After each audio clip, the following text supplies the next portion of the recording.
How to delete Snapchat group. Let's get started. Launch your Snapchat. Your camera will open up. Now at the bottom you're gonna find different icons. Go ahead and click on this icon. With that you will land to the chat section. Now head towards the group that you wanna delete. Just open it.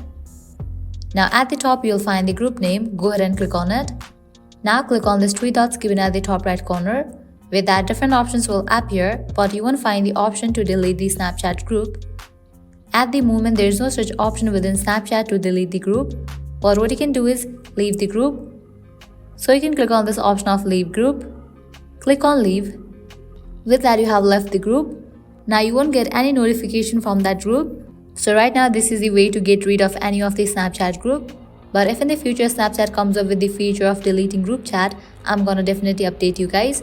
Well, that's all for this video. I hope you guys are clear if you can delete Snapchat group or not. At the end, if you guys find this video helpful, don't forget to like, share and subscribe to our channel. Thank you.